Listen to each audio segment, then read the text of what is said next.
sou paranaense, mas viemos para o Mato Grosso em 83, estamos aqui desde 83, fomos morar na cidade chamada Cláudia, no interior do Mato Grosso, 600 quilômetros da capital, e foi lá que a gente se criou. Na verdade, somos considerados um mato-grossense, né? E aí eu parei de estudar muito cedo, né? Porque eu tinha que ajudar meu pai. Meu pai era madeireiro, a gente ficava acampado no mato. Às vezes ia na segunda-feira acampar, voltava só na sexta-feira, então não tinha como conciliar estudo, porque a gente ficava acampado no mato. Foi meio difícil. Na época era tudo mais difícil que hoje, né, cara? Não tinha asfalto, né? Tudo estrada de chão. Meu serviço era trabalhar em mato. E aí, em 1992, eu comecei a trabalhar como torneiro mecânico. Está aqui o torno, o primeiro torno que eu trabalhei. Trabalhei aqui durante 4 a 5 anos. Foi nesse lugarzinho aqui que a gente teve a primeira profissão. Era difícil, tadinho. Ele era molecote, ele sofria tanto. Chegava em casa, a gente só via o zoinho dele, pura graxa, né? Mas ele era um mecânico bom, soldador bom. Aquele torneiro, ele era bem, nossa. Mas eu via que naquilo não era o que eu queria para a minha vida. Eu sabia que algum dia eu ia encontrar alguma coisa que pudesse mudar a minha vida. Eu gostava muito de esporte, eu comecei a correr de motocross. Eu ia nas pistas, via os pilotos treinando e eu comecei a gostar daquilo. Até que eu resolvi comprar uma moto, né, com meus recursos mesmo. Comprar uma moto, trabalhei, comprei, vendi um carro que eu tinha para comprar essa moto, para mim começar a competir.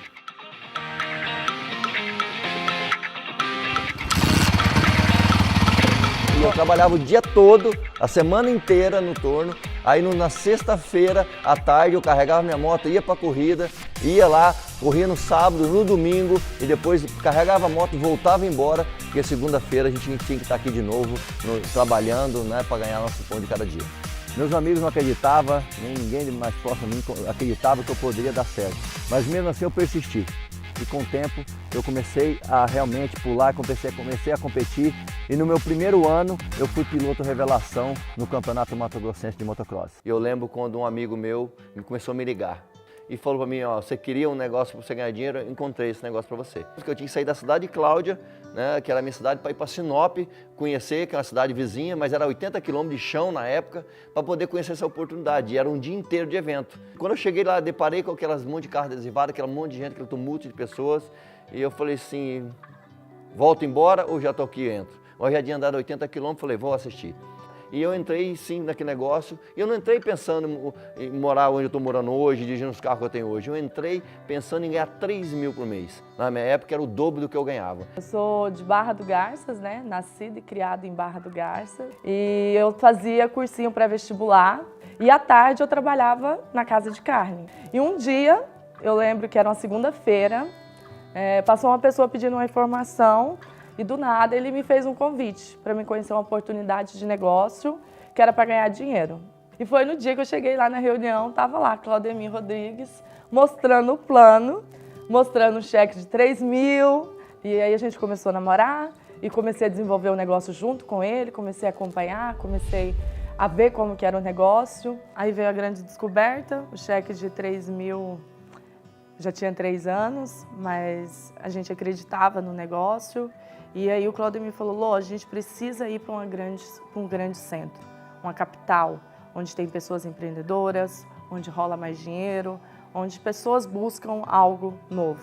E aí veio a grande ideia de mudar para Cuiabá. Nós chegamos em Cuiabá sem conhecer ninguém, a convite de um amigo nosso, dormi no fundo do escritório dele, nem o colchão nós trouxemos, vivemos emprestado dele, ficava ali durante a noite, dormia, levantava cedo para trabalhar, andava de bis, saía mostrar o plano para as pessoas na rua. Um dia nós chegamos, depois, 8 horas da noite, o dia inteiro trabalhando na rua, e chegamos para dormir, para descansar, né? Apesar de estar no fundo do escritório, chegamos lá, esse colchão não estava lá, porque esse amigo meu tinha levado o colchão embora. A gente acordou cedo e falou, a gente precisa procurar um canto para a gente ficar, ou senão a gente volta para trás e assume que a gente não deu certo. E aí eu falei, voltar para trás? Não, a gente veio até aqui, vamos continuar. Alugamos um apartamentinho muito pequenininho, com cheque emprestado do pai dela. E apesar de estar morando naquele apartamento pequenininho, a gente continuou acreditando que daria certo.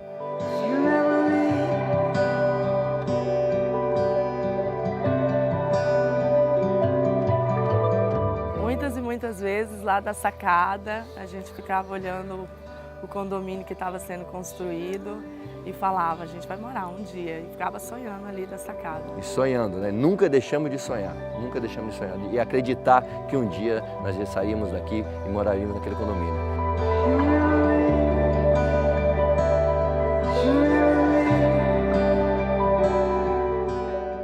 Mas depois de tudo isso, foi quando surgiu a proposta da Rinodê na nossa vida. Eu lembro até hoje que o meu patrocinador é o Toshiro, ele me falava, acredite, cara, essa empresa vai mudar a sua vida. Venha conhecer o que é a Rinodê. A Rinodê está começando, mas vai ser gigante.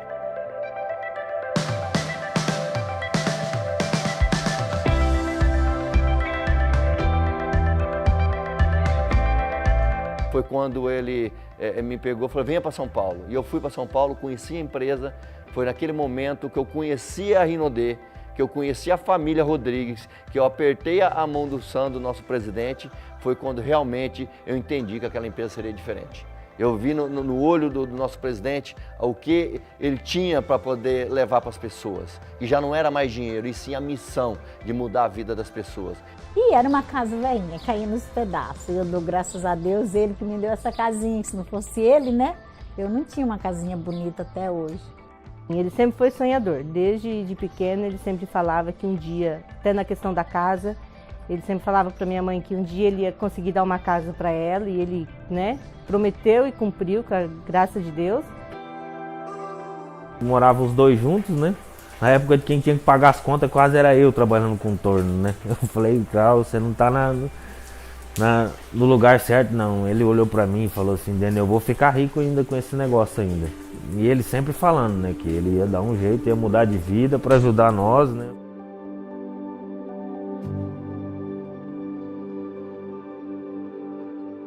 Primeira vez que a gente conheceu esse lago aqui, esse lugar maravilhoso, né? E a gente estava num barquinho pequeno, né, Lô? Tava num barquinho e chegou um barco bem maior que o nosso ao lado e eu tive que olhar para cima para olhar para ele.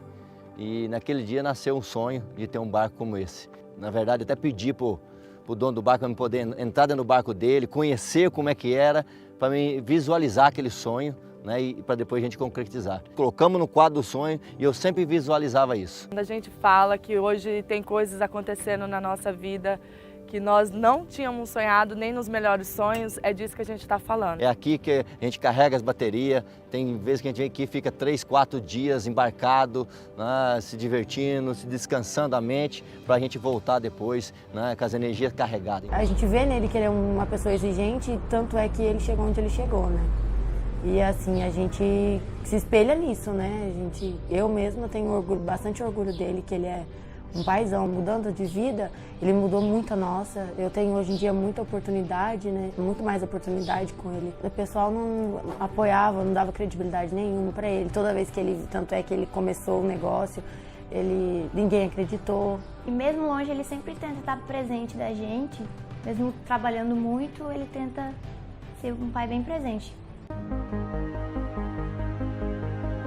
Que eu posso ter tempo com a minha família, eu posso ter tempo para desfrutar, eu posso ter o luxo de ficar um dia dentro de casa e não ter que sair trabalhar e poder desfrutar do meu barco, poder desfrutar da minha vida. Hoje é o que a Rinodê nos proporciona, realmente ter uma vida digna, uma vida surreal, uma vida que eu jamais sonhei há 16 anos atrás. Se me falasse para mim que eu ia estar vivendo uma vida dessa, eu ia chamar a pessoa de maluco. Você é responsável pela sua história. Momentos desafiadores sempre vão existir, mas você é quem decide o que fazer com eles. Determine os seus objetivos e lute para alcançá-los. Só assim você poderá ir do impossível à realidade.